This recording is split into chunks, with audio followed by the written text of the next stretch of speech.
Nas últimas semanas, o mundo entrou em alerta com o novo coronavírus. O nCoV 2019 já infectou milhares de pessoas na China e em outros países. Pesquisas recentes apontam possíveis origens desse agente viral. E especialistas brasileiros se preparam para uma possível emergência na saúde pública. E nós, da Faculdade Qualitas, convidamos o mestre Paulo Abílio para esclarecer um pouco mais sobre essa patologia e sua disseminação. Olá, professor, obrigada por aceitar o nosso convite. Olá a todos, tudo bom? Eu que agradeço pela oportunidade de participação e falar um pouquinho sobre um tema bastante desafiador, né, no momento atual. Eu sou Paulo Abílio Varela Lisboa, sou médico veterinário, sou pesquisador do Núcleo de Experimentação de Tecnologias Interativas da Fundação Oswaldo Cruz e trabalho especificamente no Instituto de Comunicação e Informação Científica e Saúde. A Fiocruz é uma das unidades, né, do governo brasileiro que tem se preparado, tem buscado atualizar as informações mundiais e globais no esforço de controlar ou de contribuir de alguma maneira para esse surto desse novo coronavírus que se apresentou agora, né, de 2019 a 2020. Professor, há estudos que apontam, né, a cobra e o morcego como os prováveis responsáveis por esse atual surto, né? E com essas pesquisas, elas acabam se divergindo um pouco, né? Então, gostaria que o professor inicialmente colocasse aqui para nós, né, o que podemos concluir sobre essas pesquisas e se realmente há um agente definitivo sobre o vírus.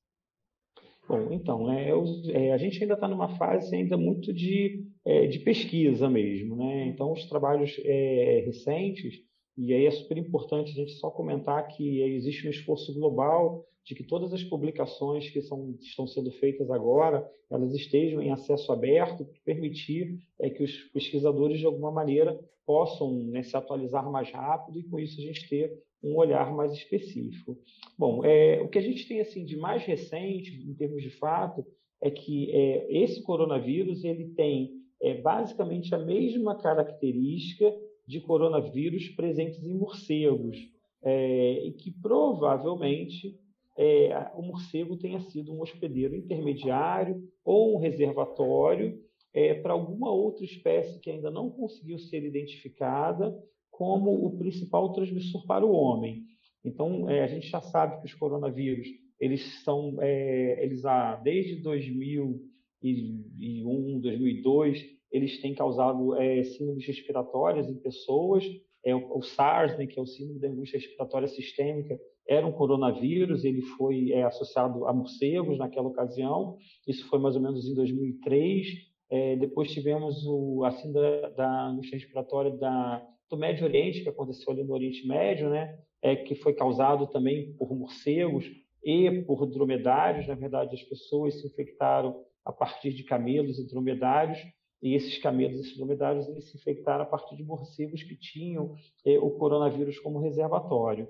E a atual epidemia que a gente tem visto agora, ela tem o mesmo padrão. Provavelmente os morcegos, por análises genéticas, têm caracterizado efetivamente o mesmo sequenciamento genético, mas a gente ainda não conseguiu estabelecer se a transmissão foi direto de um morcego para uma pessoa, e aí a partir de uma mutação, ou se houve algum hospedeiro intermediário.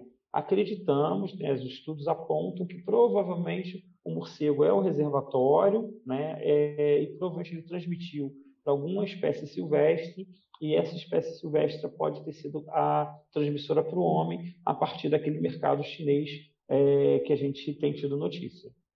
E aproveitando que só para poder complementar, né, falou da cobra, né? Claro. Até agora não tivemos estudos efetivamente que apontem os répteis como transmissores ou portadores do coronavírus, tanto para o homem como causadores de infecções para as pessoas. Entendido. E o professor falou sobre os animais, né? Então, em uma eventual confirmação da presença do vírus aqui no Brasil, há possibilidade desse agente viral vir a contaminar, né, os animais domésticos e também silvestres aqui do Brasil? Essa é uma boa pergunta também, né? Assim, até o momento não existe nenhuma indicação nenhum trabalho publicado, nenhuma informação científica efetiva de que cães e gatos, que são animais domésticos, ou outras espécies domésticas que a gente tem próximo da gente, como possíveis reservatórios ou transmissores do coronavírus, do novo coronavírus. É óbvio que, né, que são animais, então às vezes estão no chão, estão andando na rua, e os cuidados básicos de higiene, de lavar as mãos, de fazer sempre o cuidado, o acompanhamento veterinário é importante para que a gente diminua qualquer risco de infecção. Mas, atualmente, não existe nenhum trabalho que coloque efetivamente uma relação do novo coronavírus com cães e gatos. Então, a gente não teria esse problema. Obviamente, em relação a animais silvestres, a gente fica um pouco mais apreensivo, principalmente em relação aos morcegos, que é uma espécie que a gente tem bastante no Brasil também. Temos vários morcegos, né, naturais, né, que têm um comportamento silvestre. E aí, automaticamente, se a gente tiver se o coronavírus chegar no Brasil, e aí vale destacar que nós não tivemos até agora nenhum caso confirmado no Brasil, não tivemos nenhum óbito confirmado. Os números são preocupantes no mundo, de uma maneira geral, já se torna uma epidemia maior do que o SARS e o MERS, que foram grandes epidemias, mas não tivemos até agora nenhum tipo de preocupação em relação a animais. É óbvio que estudos futuros vão apontar para a gente novos caminhos, e se isso se tornar efetivamente uma possibilidade, certamente a gente vai lidar com algum nível de vacina ou algum nível de bloqueio, mas atualmente a gente não tem essa preocupação.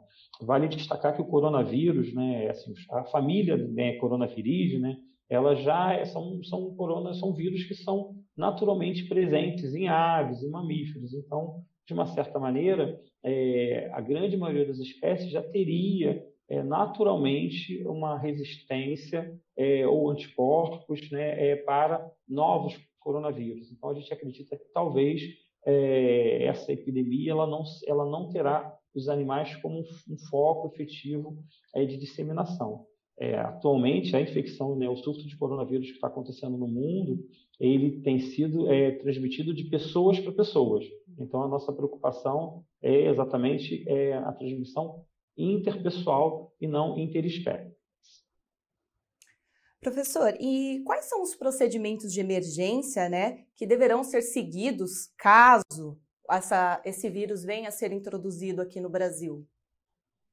Bom, então, assim, o nosso papel principal, né, das autoridades de saúde pública, e vale destacar que desde as primeiras comunicações que aconteceram no finalzinho de dezembro e início de janeiro, né, assim, o governo brasileiro, o Ministério da Saúde, as instituições como a Fiocruz, da qual eu faço parte, têm se preparado no sentido de estabelecer um diagnóstico mais precoce da doença, se preparou em relação a isolamento, que aconteceu agora com com os brasileiros que vieram da China, então estão numa área de isolamento, até pelas notícias de hoje, né, e de ontem e de hoje, nenhum deles manifestou sinais e sintomas, então é importante que a gente faça um pouco desse trabalho. Especificamente quando a gente pensa dentro da medicina veterinária, o papel do veterinário dentro dos aeroportos e dentro dos cais, né, assim, de portos, assim, principalmente em relação ao fluxo dos animais, é muito importante. É óbvio que a gente, apesar de a gente não ter efetivamente nenhuma evidência de que os animais transmitem, é importante que a gente tenha um nível de avaliação de animais que possam vir do Oriente, que possam vir, que tenham como procedência China, tanto cães e gatos ou aves. Então, é importante que esses animais eles passem efetivamente por exames zoossanitários, para que a gente possa ter certeza que eles não estão carregando ou albergando nenhum tipo de vírus ou de doença que possa ter algum nível efetivo de risco para a população brasileira. Um outro papel importante, né, que a gente tem que destacar dentro da medicina veterinária, do papel do veterinário, é exatamente a vigilância sanitária, principalmente em feiras de alimentos. Então, vale destacar que também o Brasil ele tem um papel muito efetivo no controle de alimentos, então a gente tem as feiras livres, o nosso serviço de inspeção federal, e aí é importante que a população esteja alerta ao consumir carnes de procedência desconhecida, de consumir alimentos, animais silvestres, sem nenhum tipo de controle. Isso, né, não tem relação atualmente agora aqui no Brasil com o coronavírus, mas lá na China, a disseminação da doença provavelmente começou no mercado popular, onde a causa talvez mais provável seja o contato ou a ingestão de algum alimento contaminado de algum animal silvestre. Então, é importante, vale destacar que no Brasil a gente tem um serviço de vigilância muito forte, coordenado pelo MAPA. O MAPA já tem feito orientações no sentido de reforçar a vigilância nesse sentido e de que a gente tem que controlar. Então, o papel do veterinário ganha um destaque muito grande, principalmente nas feiras livres, no controle da segurança alimentar, que é uma coisa importante, e principalmente também no trânsito de animais, principalmente nas fronteiras e nos aeroportos, que são pontos de disseminação importantes para a doença. Entendi, professor. E o professor acredita que o uso de antibióticos ou outros medicamentos, eles são indicados na prevenção ou no tratamento do coronavírus?